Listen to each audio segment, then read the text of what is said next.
నమస్తే, నేను మీ సతీష్. జగన్ సినిమా రాజకీయం ప్రస్తుతం ఆంధ్రప్రదేశ్ రాజకీయ వర్గాల్లో చాలా ఆసక్తికరంగా జరుగుతున్నటువంటి చర్చ ఇదే. ఈ రకమైనటువంటి చర్చ వెనకాతలు ఉన్నటువంటి అసలు విషయం ఏమిటి అంటే, ఆంధ్రప్రదేశ్లో ఎన్నికలు రాబోతూ ఉన్నాయి. ఇక అసెంబ్లీ ఎన్నికలకు సంబంధించి అన్ని రాజకీయ పార్టీలు కూడా సమాయత్తమవుతూ ఉన్నాయి. ఎవరికి వాళ్ళు వ్యూహాలు, ఎవరికి వాళ్ళు ప్రణాళికలు సిద్ధం చేసుకుని ఎన్నికలకు సంసిద్ధమవుతున్నటువంటి పరిస్థితులు. ఈ క్రమంలో జగన్మోహన్ రెడ్డికి అన్ని వైపుల నుంచి కూడా ఎదురు దెబ్బలు తగులుతూ ఉన్నాయి. ఒకవైపున ప్రతిపక్షాలు ఏ విధంగా అయితే ప్రజాదరణ పొందుతూ ఉన్నారు, ఇంకోవైపున జగన్మోహన్ రెడ్డి 5 ఏళ్ల పరిపాలన చేసిన తర్వాత కూడా ప్రజల నుంచి ఏ విధమైనటువంటి వ్యతిరేకతను ఎదుర్కొంటూ ఉన్నారు. ఇంకో పక్కన సొంత పార్టీలోనే ఒక రాజకీయ సంక్షోభం. మరోవైపున చూస్తే ఇప్పటి వరకు కూడా ఆయన ఈ 5 ఏళ్ల పరిపాలనకు సంబంధించి అనేక కార్యక్రమాలను తీసుకుని ప్రజల్లోకి వాళ్ళ పార్టీ నాయకుల్ని పంపినా కూడా ఆ పార్టీ నాయకులకి ఎలాంటి అనుభవాలు ఎదురైనాయి, ఎలాంటి చీత్కారాలు ఎదుర్కొన్నారు.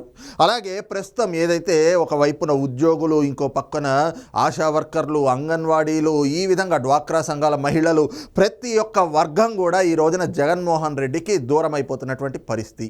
ఇంకోవైపున చూస్తే సొంత కుటుంబంలో కూడా ఎలాంటి పరిస్థితుల్లో సొంత కుటుంబం నుంచి కూడా జగన్మోహన్ రెడ్డి చీత్కారాలు ఎదుర్కొంటున్నటువంటి పరిస్థితి, అది స్వయంకృతాపరాధంగానే కనిపిస్తూ ఉంది. కానీ ఈ రకంగా ప్రతి వైపు నుంచి కూడా ఎదురు దెబ్బలు తగులుతూ ఉన్నాయి. మరి ఈ పరిస్థితుల్లోనే ఏదైతే రాబోయేటువంటి ఎన్నికల్లో జగన్మోహన్ రెడ్డి ఖచ్చితంగా మళ్ళీ విజయం సాధించేటువంటి అవకాశం లేదు, ఓడిపోతున్నాడు జగన్మోహన్ రెడ్డి. ఇప్పటికే ఆయన కనీసం ఆయన పార్టీ తరఫున పోటీ చేసేందుకు అభ్యర్థులు కూడా లేరు అనేటువంటి అంశాలు స్పష్టమవుతూ ఉండడంతో ఏదో ఒక విధంగా ప్రజల్ని మభ్యపెట్టాలి, మళ్ళీ ఎలాగో అలాగా వాళ్ళని మాయ చేసి వాళ్ళ చేత ఓట్లు వేయించుకోవాలి, ఆ ఓట్లు దండుకోవాలి అనేటువంటి ఆలోచన చేస్తూ అందులో భాగంగా ఆ విధంగా ప్రజల్ని మభ్యపెట్టేందుకు సినిమా ఇండస్ట్రీ ద్వారా తన రాజకీయ ప్రమోషన్స్ చేయించుకోవాలి అనేటువంటి ఒక కుట్రపూరితమైనటువంటి ఆలోచన అయితే చేస్తున్నారు. అదే ఈ రోజున ఈ రకమైనటువంటి చర్చకు ప్రధానమైనటువంటి కారణంగా కనిపిస్తూ ఉంది. వాస్తవానికి చూస్తే సినిమా ఇండస్ట్రీతో జగన్మోహన్ రెడ్డి రాజకీయం చేయడం ఇప్పుడేమైనా కొత్త అంటే ఇదేం కొత్త కాదు. గతంలో కూడా ఎంతో రాజకీయం చేశాడు. ముఖ్యంగా చూస్తే ఒకానొక దశలో ఏది సామాన్యులందరికీ కూడా సినిమా టికెట్ ధరలు అనేటువంటిది అందుబాటులోకి తెస్తా అంటూ 5 రూపాయలకి 10 రూపాయలకి టికెట్లు అందజేస్తామంటూ ఇండస్ట్రీని ఒక విధంగా తన చెప్పు కింద నల్లా పెట్టుకోవాలి అనేటువంటి ఒక ఆలోచనతోటి ఏ విధంగా ఇండస్ట్రీ మొత్తాన్ని కూడా తన గుప్పెట్లో పెట్టుకోవాలి, తాను ఎలా ఆడమంటే ఇండస్ట్రీలో ఉన్నటువంటి వాళ్ళందరూ కూడా అలా ఆడాలి, తనని ప్రమోట్ చేస్తూనే సినిమాలు తీయాలి, తన బాజాలు కొట్టాలి ఇండస్ట్రీ వాళ్ళందరూ కూడా అనే రీతిలో వాళ్ళని బ్లాక్మెయిల్ చేసే దిశగా ఆ టికెట్ రేట్లు ఆంధ్రప్రదేశ్లో తగ్గించేయడం. అది కూడా ఎవరివి తగ్గించారు? అన్ని సినిమాలకి తగ్గించారా అంటే లేదు. ఏదైతే ప్రతిపక్ష పార్టీల్లో ఉన్నటువంటి నాయకులు, ముఖ్యంగా చూస్తే నందమూరి బాలకృష్ణ గారు, ఆయన సినిమాలు విడుదలయ్యే టైంకి మాత్రమే అధికారులందరూ థియేటర్ల దగ్గరికి వెళ్తారు, థియేటర్ల మీద దాడులు చేస్తారు. ఎంఆర్ఓలు ఆ స్థాయిలో, తహసీల్దార్ స్థాయిలో ఉన్నటువంటి అధికారులు, రెవెన్యూ అధికారులు అందరూ కూడా ఈ రోజున థియేటర్ల దగ్గరికి వెళ్ళి వాళ్ళు లైన్లో నుంచి టికెట్లు అమ్ముతారు. ఇంకో పక్కన పవన్ కళ్యాణ్ గారు, జనసేన పార్టీ అధినేత పవన్ కళ్యాణ్ గారి సినిమాలు విడుదలవుతున్నాయంటే మళ్ళీ ఈ నిబంధనలన్నీ కూడా తెరపైకి వచ్చేస్తాయి. ఆయన సినిమాలు విడుదలైనప్పుడు మాత్రమే టికెట్ ధరలు తగ్గించాలి, టికెట్ ధరలు ప్రజలకు అందుబాటులోకి తేవాలి, అది కూడా ఏ విధంగా 5 రూపాయలకి 10 రూపాయలకి టికెట్లు అమ్మాలి. ఈ రకమైనటువంటి నిబంధనలని తెచ్చారు. కారణం ఏమిటి అంటే వాళ్ళని వృత్తిపరంగా, అంటే సినిమా ఇండస్ట్రీ మీదే కదా వాళ్ళు ఆధారపడి ఉండేది, వాళ్ళు సినిమాలు చేసుకుంటూనే ఇంకో పక్కన రాజకీయం చేస్తున్నారు. రాజకీయంగా వీళ్ళని ఎదురుదెబ్బ కొట్టాలి అంటే వాళ్ళకున్నటువంటి ఇన్కమ్ సోర్స్, అంటే ఆదాయ వనరులు ఏవైతే ఉంటాయో వాటి మీద దెబ్బేయాలి. ఇప్పుడు కనుక సినిమా టికెట్లు తగ్గించేస్తే వాళ్ళకి మరి భవిష్యత్తులో సినిమాలు రావు, ఆ విధంగా వాళ్ళకు ఉన్నటువంటి స్టార్డమ్ పోతుంది, వాళ్ళకి సినిమాలు రాకపోతే వాళ్ళు ఇబ్బంది పడతారు, ఆర్థికంగా ఇబ్బంది పడతారు. ఆ సమయంలో రాజకీయంగా జగన్మోహన్ రెడ్డిని అటాక్ చేయడం మానేస్తారేమో అనుకుని వాళ్ళని ఈ విధంగా అణిచివేసేటువంటి ఆలోచనలో, ఒక కుట్రపూరితమైనటువంటి ఆలోచనలో భాగంగా ఆ రోజున వాళ్ళ సినిమాలు వచ్చినప్పుడు మాత్రం 5 రూపాయలు 10 రూపాయల టికెట్లు అన్నారు. ఈ క్రమంలోనే ఇండస్ట్రీ పెద్దలందరూ కూడా, ఎందుకంటే బాలకృష్ణ గారు కానీ పవన్ కళ్యాణ్ గారు కానీ ఏదైతే 5 రూపాయలు 10 రూపాయలు అయినా కూడా పర్వాలేదు, మా సినిమాలు మేము అంతకే విడుదల చేస్తామని చెప్పి వాళ్ళు కూడా మొండి పట్టుపట్టి కూర్చోవడం. ఆ క్రమంలోనే వాళ్ళ అభిమానులు కూడా జగన్మోహన్ రెడ్డి చేస్తున్నటువంటి కుట్రల్ని గమనించి ఆ కుట్రలన్నిటికీ చెప్పు దెబ్బ కొట్టినట్లుగా ఆ సినిమాల్ని ఆ సమయంలో జగన్మోహన్ రెడ్డి కుట్రలు చేస్తున్నటువంటి సమయంలో విడుదలైనటువంటి సినిమాల్ని సూపర్ హిట్లు చేయడం, ఆ సమయంలో ఎలాంటి కలెక్షన్స్ వచ్చినాయి, రికార్డులు బ్రేక్ అయినటువంటి పరిస్థితి, ఇవన్నీ చూసిన తర్వాత జగన్మోహన్ రెడ్డి మరి ఏమైందో ఏంటో ఆ నిర్ణయాన్ని, ఆ నిబంధనలు అయితే కనుక కొంతకాలం పక్కకు పెట్టినటువంటి పరిస్థితి. ఈ క్రమంలోనే ఇండస్ట్రీ పెద్దలందరూ కూడా ఈ విధంగా ఇండస్ట్రీ మీద జగన్మోహన్ రెడ్డి ఈ విధంగా వ్యవహరిస్తూ ఉంటే ఒకసారి ఆయనతో సమావేశమై సానుకూలంగా స్పందిస్తారేమో, ఒకసారి చర్చిస్తే అని చెప్పేసి వెళ్ళి చర్చించారు. ఆ సమయంలో కూడా చిరంజీవి గారి వీడియో ఒకటి ఏ విధంగా ఇంటర్నల్ మీటింగ్ జరుగుతూ ఉంటే ఆ వీడియో క్లిప్పింగ్ను మాత్రం బయటకి ఏ విధంగా తాడేపల్లి ప్యాలెస్ నుంచి లీక్ చేశారో అందరికీ తెలుసు. చిరంజీవి గారు ఏదో చేతులెత్తి దండం పెడుతూ ఆయన్ని రిక్వెస్ట్ చేసినట్టుగా ఆ వీడియో పైన వైసీపీ సోషల్ మీడియా ఎలాంటి ప్రచారం చేసింది, చిరంజీవి లాంటివాడైనా కూడా మా జగనన్న ముందు చేతులు జోడించాల్సిందే అంటూ ఆ వీడియోని లీక్ చేయడం, దానిపైన అటు సినిమా ఇండస్ట్రీ అభిమానులతో పాటుగా చిరంజీవి గారి అభిమానులు కూడా కొంత ఆగ్రహం వ్యక్తం చేయడం, ఈ పరిణామాలన్నీ చూసాం. అయితే ఇప్పుడు తాజాగా ఏమిటి అంటే కొత్తగా మళ్ళీ ఇప్పుడు ఎన్నికలు రాబోతూ ఉన్నాయి. ఈ ఎన్నికలు రాబోతున్నటువంటి సమయంలో జగన్మోహన్ రెడ్డి ఆయనకు సంబంధించి వ్యూహం 2 అంటూ ఒక సినిమాని ఆయన పార్టీ నాయకులు ప్రొడ్యూస్ చేసే విధంగా, ఇంకెవరో వచ్చి తీసే విధంగా ఆ సినిమాని తీయించారు. ఏదైతే అతను డైరెక్టర్ అని చెప్పుకుంటూ ఉంటాడు, ఒకప్పుడు డైరెక్టర్ ఏమో కానీ ప్రస్తుతం అయితే మాత్రం అతను నీలి చిత్రాలు చేసుకునేటువంటి వ్యక్తి రామ్ గోపాల్ వర్మ. ఆ వ్యూహం 2 అనేటువంటి సినిమా తీయించారు. ఆ వ్యూహం 2 అనేటువంటి సినిమాకి సంబంధించి ఇప్పటికే కోర్టులో కూడా అనేక ఇబ్బందులు ఎదురైనటువంటి పరిస్థితులు, ఇవన్నీ చూసిన తర్వాత ఆ సినిమా అయితే గనక విడుదలైనట్లుగా ఉంది. ఆ సినిమా విడుదలకు సంబంధించి జగన్మోహన్ రెడ్డి గారు ఏదైతే ఆయనకు కావాల్సినటువంటి కథాంశంగా ఆ సినిమాని తీయించుకున్నారు కాబట్టి ఆ సినిమా విడుదలవుతున్నటువంటి క్రమంలో ఏ స్థాయికి దిగజారిపోతూ ఆ సినిమాల ద్వారా తనకి రాజకీయ ప్రమోషన్స్ చేయించుకోవాలనుకుంటున్నారు అనేటువంటిది ఒక సర్క్యులర్ అయితే కనుక విడుదల చేశారు. ఆ సర్క్యులర్ని చూసిన తర్వాత పూర్తిగా చర్చించుకుందాం. ఇది చూస్తున్నాం కదా, ఇది గవర్నమెంట్ ఆఫ్ ఆంధ్రప్రదేశ్ నేరుగా ప్రభుత్వం నుంచే ఒక సర్క్యులర్ని విడుదల చేసినట్లుగా అయితే దీన్ని బట్టి అర్థమవుతోంది. ఇది కూడా ఏది సోషల్ వెల్ఫేర్ డిపార్ట్మెంట్ యాత్ర 2 movie necessary efforts by district collectors, anganwadi, ASHA workers and gram volunteers, CMO అంటే chief minister of Tadepalli guidelines orders issued. ఇది కూడా ఏంటి సోషల్ వెల్ఫేర్ డిపార్ట్మెంట్కి CVPOA డిపార్ట్మెంట్ ఈ విధంగా ఒక సర్క్యులర్ని అయితే కనుక 7వ తారీఖు డేట్ తోటి విడుదల చేశారు. అంటే నిన్న డేట్ తోటి విడుదల చేశారు. ఏమిటి దీంట్లో ఉన్నటువంటి సారాంశం అంటే it is known that a movie on the life of honourable chief minister of Andhra Pradesh Shri Jaganmohan Reddy named Yatra 2 is scheduled for release on 8/2/2024. అంటే ఈ రోజున సినిమా రిలీజ్ కాబోతా ఉంది. In the view of this, all the district collectors are instructed to make necessary arrangements for making the movie theatres full with audience. అంటే దీని సారాంశం ఏంటి అంటే ఈ రోజున యాత్ర 2 అనేటువంటిది జగన్మోహన్ రెడ్డి జీవిత కథ ఆధారంగా ఆ సినిమా అయితే గనక చిత్రీకరించబడింది. ఆ సినిమా ఈ రోజున విడుదల కాబోతా ఉంది కాబట్టి అధికారులు ఆ సినిమాకి సంబంధించినటువంటి అన్ని ఏర్పాట్లను చేయాలి అంటూ ఒక రాష్ట్ర ప్రభుత్వం ఇలాంటి సర్క్యులర్ విడుదల చేసింది. అసలు చరిత్రలో ఎప్పుడు ఇలాంటి ఘటనలు అయితే ఎక్కడా చూసుండరు. ఒక సినిమాకి సంబంధించి రాష్ట్ర ప్రభుత్వం నేరుగా ఒక సర్క్యులర్ని విడుదల చేయడం అనేటువంటిది. ఇక్కడ చూడండి, అందులో వాళ్ళు ఇచ్చినటువంటి ఏంటి ఆ నిబంధనలు, వాళ్ళు పెట్టినటువంటి నియమాలు ఏంటి, ఆ ఆర్డర్స్ కూడా ఏమని ఇచ్చారు అంటే district collectors May instruct all anganwadi and ASHA staff to watch the movie in theatres on the first 2 days. ఇంతకంటే దౌర్భాగ్యం ఉంటుందా? నిన్న మొన్నటి వరకు అదే ఆశా వర్కర్లని, అదే అంగన్వాడీలని వేధించుకు తిన్నాడు జగన్మోహన్ రెడ్డి. వాళ్ళ మీదే అవాకులు చవాకులు పేలాడు.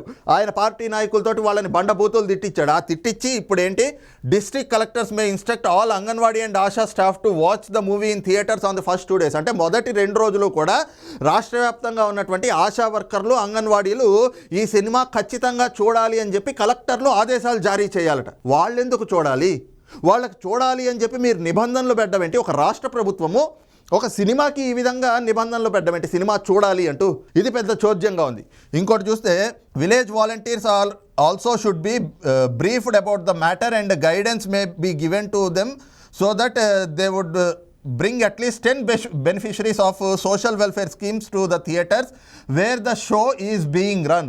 ఇంతకంటే సిగ్గుచేటు ఇంకోటి ఉంటుందా? ఇంతకంటే సిగ్గుమాలిన చర్య ఇంకోటి ఉంటుందా? ప్రభుత్వం నుంచి సంక్షేమ పథకాలు పొందుతున్న ప్రతి ఒక్క 10 మందిని ఎంచుకుని ఒక్కొక్క వాలంటీర్, అంటే 2,50,000 మంది వాలంటీర్లు ఉన్నారు కదా, ఒక్కొక్క వాలంటీరు 10 మంది ఏదైతే సంక్షేమ పథకాలు పొందుతున్నటువంటి లబ్ధిదారులు ఉంటారో ఆ లబ్ధిదారుల్ని సినిమాకి తీసుకొచ్చి సినిమా చూపించాలట.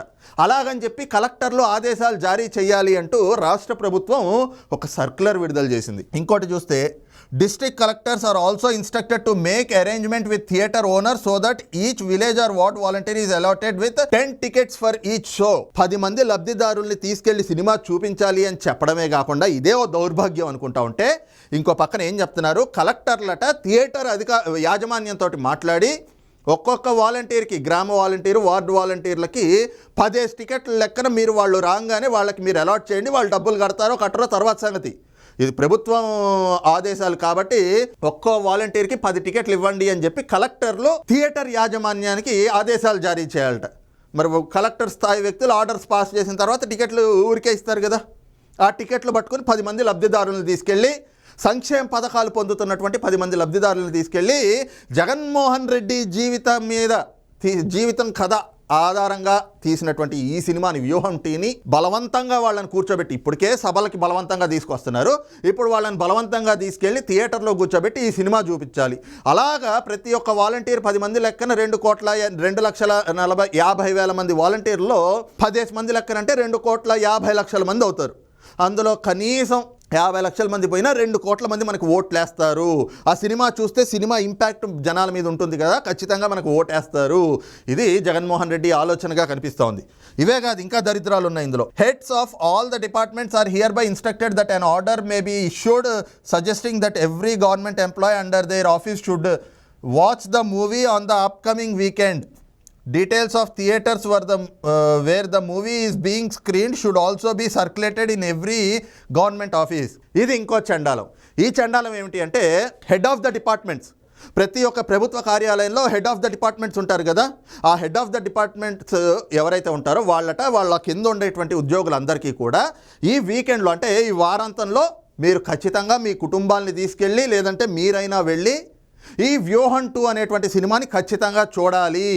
అలాగే వ్యూహం 2 ఎక్కడ ఏ థియేటర్లో ఆడుతోంది అనేటువంటి వివరాలు కూడా హెడ్ ఆఫ్ ద డిపార్ట్మెంట్స్ ఆ ఉద్యోగులకి చెప్పాలట. ఇలాగని చెప్పి ఆదేశాలు జారీ చేయాలి అంటూ ఒక సర్క్యులర్ని విడుదల చేశారు. జగన్మోహన్ రెడ్డి గారు ఇంతకంటే దిగజారిపోయి, ఇంతకంటే నీచంగా ప్రతిసారి ఇదే సినిమాలో డైలాగ్ లాగా ఉంటుంది, నువ్వు ఇంతకంటే దిగజారవనుకున్న ప్రతిసారి మా అంచనాల్ని మాత్రం ఈ జగన్మోహన్ రెడ్డి పూర్తిగా మట్టి కల్పించేస్తున్నాడు.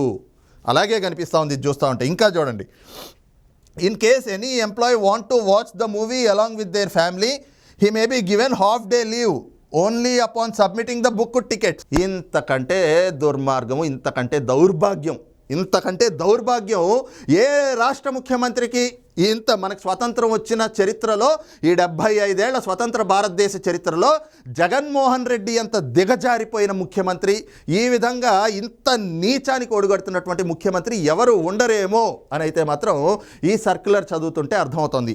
ఏమిస్తున్నారు అక్కడ, ఎవరైనా ఒక ఉద్యోగి వాళ్ళ కుటుంబంతో, ప్రభుత్వ ఉద్యోగి వాళ్ళ కుటుంబంతో కలిసి ఈ సినిమా చూద్దాము అని అనుకుంటే గనక వాళ్ళకి ఒక హాఫ్ డే లీవ్ ఇచ్చేయాలట.